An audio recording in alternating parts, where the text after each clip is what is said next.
花了300块钱1个月，在东北租了一个2室1厅。虽然长达6、7年的无人居住，但应有的生活设施还是一应俱全，只不过有些却早已罢工。然而，再看着逐渐冰封的江水，让我本来冰冷的身躯变得异常的燥热。但回想起我那房子正在被风雪肆虐的岌岌可危，瞬间的寒意又一把把我拉回了现实。为了能抵御长达数月的寒冬，取暖问题也成了此次提升吊机的首要任务。所以，小屋升温计划今天正式启动。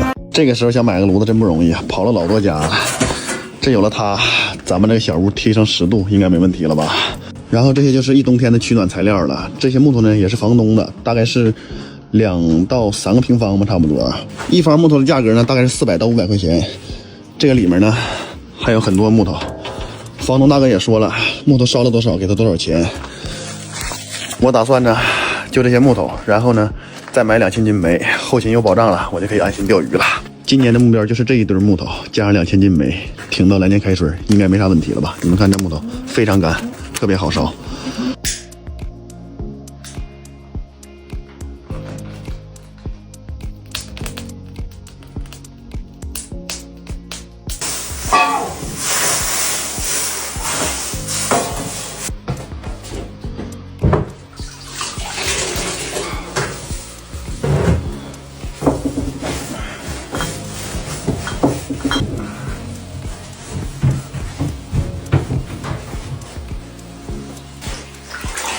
我终于知道这个大炕为什么疯狂的冒烟了。你们看这个位置全都是灰呀，然后就是这个铁板也按不下去，也不好拔上来。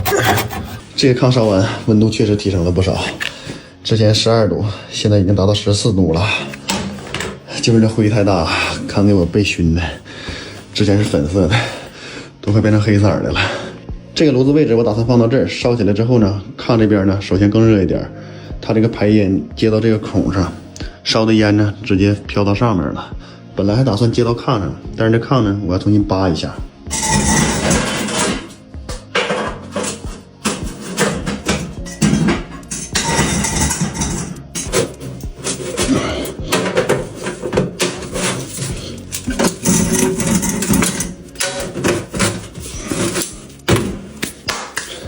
安装这个炉子呢还是比较简单的，现在就差最后一步了。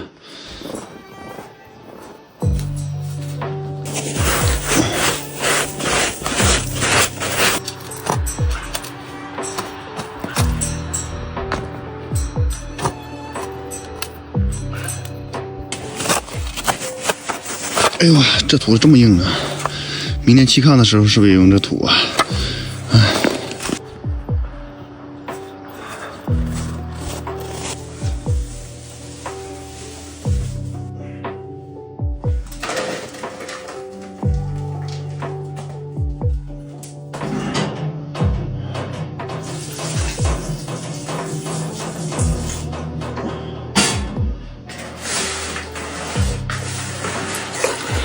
水又加多了，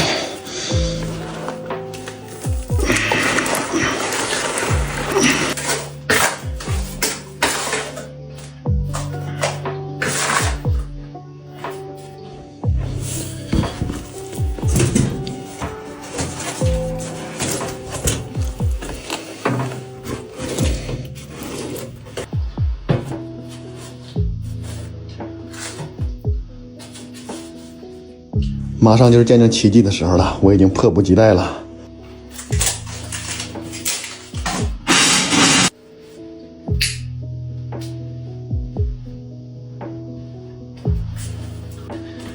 效果还不错啊，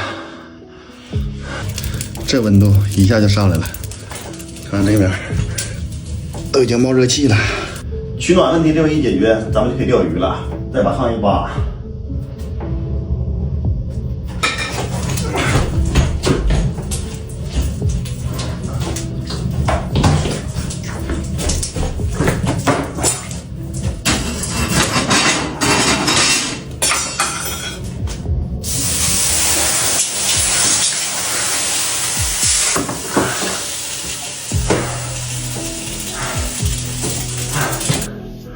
还是不对呀，火小的时候呢不冒烟，火一上来之后呢疯狂的冒烟。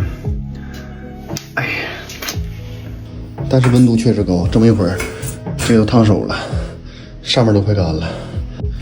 就烧了这么一会儿，都已经快到15度了。一会儿还是找专业的师傅问问吧，肯定是哪儿不对。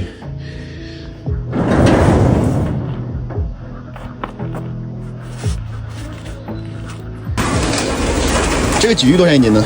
那是50的，50一斤，25的。这个25，但都伤了的，坏了是吧？坏啥呀？真有啊，人家掉鳞了。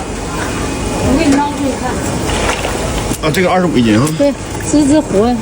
野生的呗，属于是。纯野生鱼啊。纯野生。对。我这一个不1斤多啊？对。哎呦，这么大的鲫鱼！1斤多。把手，从这里找，怎么把手？行，2条。2条正好2斤。正好2斤哈。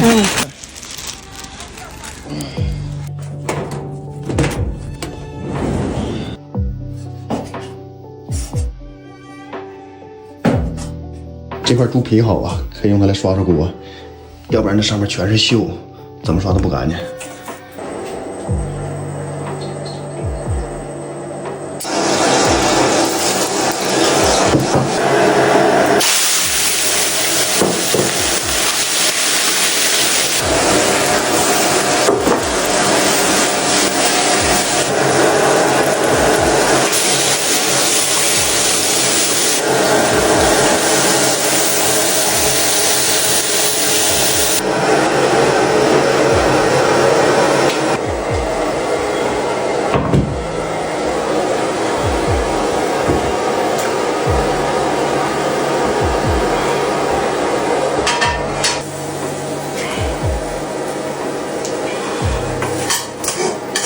今天依旧2个菜，野生的大鲫鱼，酸菜猪肉。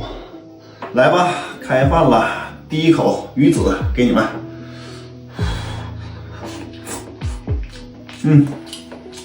看这个，确实不错。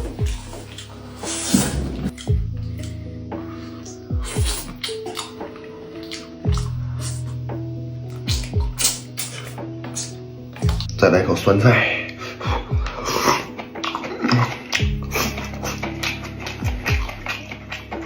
哎呀，这嘴咋有点干巴呢？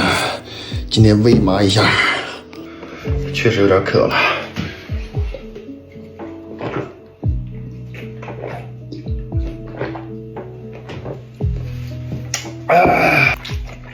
有点嚼不动的肉，太硬了，买错了。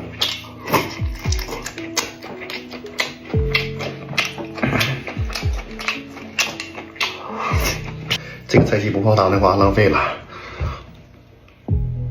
哎呦啊，嘎嘎下饭呢！看这里面，哎呦，汤洒了。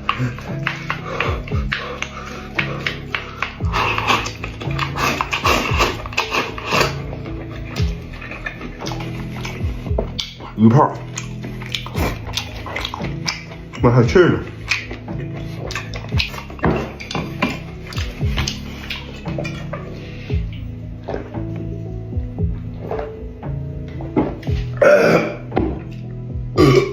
今天就来1个了，明天祈祷了。剩这些，明天还够吃一顿的。明天势必要拔炕了，这个烟完全受不了了，感觉每天鼻子里全都是灰。行了，咱们明天见吧，晚安了。